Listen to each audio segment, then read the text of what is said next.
মানুষ শুনুন, রাসূল সাল্লাল্লাহু আলাইহি সাল্লাম বলেন, লা তাকুমু সাআত হাত্তা ইয়াকুনা আসাদুন নাসের লোকা আবনে লোকা। অতদিন পর্যন্ত কিয়ামতের চিহ্ন আসবে না, কিয়ামতই হবে না যতদিন পর্যন্ত অধমের সন্তান অধম সমাজের নেতৃত্ব না দিচ্ছে, ইতর শ্রেণীর মানুষের সন্তান ইতর শ্রেণী সমাজের নেতৃত্ব না দিচ্ছে, একেবারে নিম্ন শ্রেণীর মানুষ যতদিন পর্যন্ত সমাজের নেতৃত্ব না দিচ্ছে।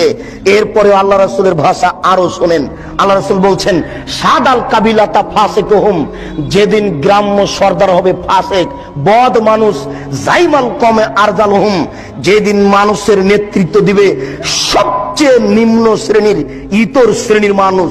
এই কথা রাসূল সাল্লাল্লাহু আলাইহি সাল্লাম বুঝাতে গিয়ে একজন পল্লীর গ্রামের মানুষকে বললেন। হঠাৎ করে একজন পল্লীর মানুষ এসে বলছে যে মাতা সাত, কিয়ামত কবে হবে? আল্লাহ রাসূল একটু পরে বললেন, মানিস সাইল, এই শোনো, জিজ্ঞাসাকারী কে? কে জিজ্ঞাসা করলো কিয়ামত কবে হবে? আনা।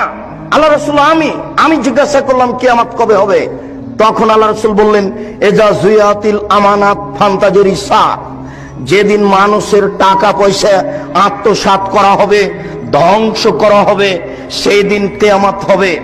যেদিন সমাজের টাকা, জনগণের টাকা, বাংলাদেশ ব্যাংকের টাকা